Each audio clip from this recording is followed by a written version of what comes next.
नमस्कार मित्रों, आज मैं आपसे एक बहुत ही अहम टॉपिक पर बात करने वाला हूँ और वो टॉपिक है सास बहू का रोल। सास बहू, शादी होती है, पत्नी घर में जाती है, लड़ाइयाँ शुरू हो जाती हैं। किससे नहीं पटती? सास से नहीं पटती। क्यों नहीं पटती? उसका कोई कारण नहीं है, बस पटती नहीं है। और ऐसे में पहले तो संयुक्त फैमिली हुआ करती थी। एक फैमिली में कई सासें, माएँ, मौसी, चाचा, चाची रहा करते थे। अब तो एकाकी परिवार हो गया है। एक परिवार में खाली मियाँ बीवी और उनके बच्चे यही रहते हैं। बाकी कौन कहाँ रह रहा पता किसी को कुछ नहीं। तो खैर, हम बात करेंगे सास बहू के रिश्तों को लेकर। तो क्या कुंडली में कोई ऐसा योग पाया जाता है जो सास बहू के रिश्तों को इंडिकेट करे? बिल्कुल मित्रों, ऐसा ही पाया जाता है। अगर लड़की कुंडली है तो उसमें दशम भाव क्या कहता है आपका? दशम भाव का मतलब हो गया सातवां भाव पति का, और पति स्थान से चौथा भाव दशम स्थान, चौथा भाव होता माता का। पति की माता हम देखेंगे दशम भाव से। तो हमेशा दशम भाव से पति की माता को देखना चाहिए, यानी कि सास का रोल जो होना है वो दशम भाव से ही होना है।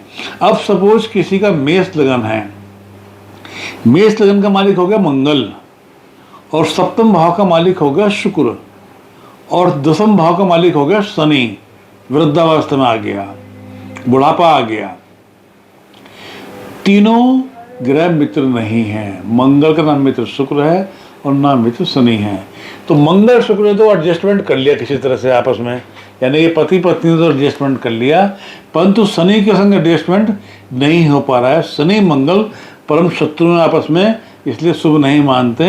तो ऐसे में सास का रोल अच्छा नहीं आता। कहीं ना कहीं सास बहू में कमी निकालती है और बहू को प्रताड़ित करने की कोशिश करती है, ऐसा योग पाया गया। परंतु यदि सप्तम भाव बली हो गया तो ऐसे में पति भी साथ नहीं देगा पत्नी का, इसको ध्यान कीजिएगा। और ऐसे में तलाक के योग बन जाते हैं, कष्ट के योग बन जाते हैं। तो आप भी अपनी कुंडली दिखाइएगा, उसमें देखिएगा कि आपका सप्तम भाव और दशम भाव क्या कहता है आपका। तो उस कुंडली को देखेंगे, उसमें उनको ठीक करेंगे, जिससे सास बहू का रोल आपस में सही ढंग से प्यार से रह पाएँ। तो यहाँ पर मित्रों बिल्कुल ध्यान कीजिएगा कि सास का रोल निभाने के लिए दशम भाव का हमको ज्ञात होना आवश्यक है।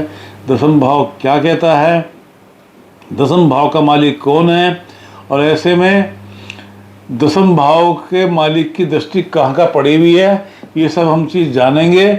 और ये जानने के बाद ये डिक्लेयर करेंगे कि सास बहू का क्या मेल है, क्या मेल इनका आपस में नहीं बनता। बाबा कृपा करें। मित्रों एक बात और है, ये हमने देखा कि शादी होती है, शुरू में कुछ दिन तक रिश्ते बिल्कुल ठीक रहते हैं, कोई दिक्कत नहीं होती। क्यों नहीं होती? क्योंकि नए नए रिश्ते होते हैं, नई नई शादी होती है, नई नई बहू आती है, सास भी चुप है, बहू भी चुप है, पति भी चुप है, तीनों चुप लगा रखे हैं। परंतु आगे चलकर झगड़े होने शुरू हो जाते हैं। क्यों शुरू हो जाते हैं? क्योंकि ग्रह अपना रंग दिखाने लगते हैं।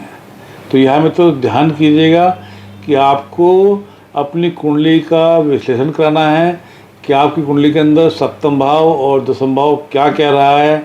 उनको देख के हम बताएंगे कि क्यों झगड़े हो रहे हैं, क्यों नहीं हो रहे हैं, और क्यों सास बहू के अंदर आपस में बनती नहीं है। इस बात का आपको ख्याल करना है कि आपकी कुंडली क्या कह रही है। बाबा कृपा करें। देखिए, चंद्रमा का मतलब हो गया माँ, सूर्य का मतलब हो गया पिता, शनि का मतलब हो गया भाई। ये तो तीन जो हैं मुख्य किरदार निभाते हैं। परंतु अगर हम बात करेंगे सास को लेकर तो हम चंद्रमा की स्थिति को देखना पड़ेगा कि चंद्रमा कहाँ बैठा हुआ है। चंद्रमा मानसिक कष्ट देने वाला बन जाता है केवल अगर अशुभ होता है तो यहाँ पर ध्यान कीजिएगा आपकी कुंडली के अंदर चंद्रमा की स्थिति क्या है, लगन की स्थिति क्या है। अब लगन में अगर अशुभ ग्रह बैठे हैं तो बहू ही लड़का बन जाती है, बहू लड़ने वाली बन जाती है, बहू वाचाल बन जाती है, बहुत बोलने वाली बन जाती है, सास के अंदर या परिवार के अंदर कमी निकालने वाली बन जाती है, या पति के संग झगड़ा करने वाली भी बन सकती है। लगन में मंगल बैठा हो अच्छा नहीं मानते हैं, तो शुभ नहीं मानते। लगन में शनि बैठा हो तो भी शुभ नहीं मानते। लगन में केतु बैठा हो बहुत खराब, राहु बैठा हो और ख़राब मानता है। तो ऐसे में खुद बहू का रोल भी अच्छा नहीं माना जाता है, बहू ही आगे चल के झगड़े के कारण बन सकती है। तो हमको सबसे पहले इन ग्रहों को शांत करना होगा, तभी सास बहू के रोल को हम आगे बढ़ा पाएंगे। बाबा कृपा करें। देखिए, जब आप अपने बच्चे के लिए पार्टनर ढूंढने जब निकलें, लड़की के लिए लड़का या लड़के के लिए लड़की, तो सबसे पहले देखिए उसका सप्तम भाव क्या कहता है।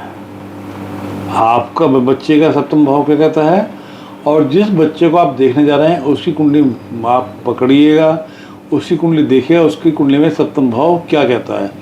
यदि दोनों के सप्तम भाव अच्छे हैं तो दोनों में मेल रहेगा, और यदि सप्तम भाव खराब हो गए तो दोनों में मेल नहीं रह पाएगा। इसका आपको ध्यान करना है। इसी तरह से लगन को देखना है, लगन में कोई अशुभ ग्रह तो नहीं बैठा हुआ है, पाप ग्रह तो नहीं बैठा हुआ है, दुष्ट ग्रह तो नहीं बैठा हुआ है। ऐसे में यदि लगन के अंदर इस तरह के ग्रह बैठे हैं तो भी अच्छा नहीं मानते, शुभ नहीं मानते। ऐसे में खुद लड़ाई के कारण बन जाते हैं, आदमी खुद लड़ाई का कारण बन जाता है, झगड़े का कारण बन जाता है। तो उससे बचना होगा, उसके ग्रहों को ठीक करना होगा। बाबा कृपा करें।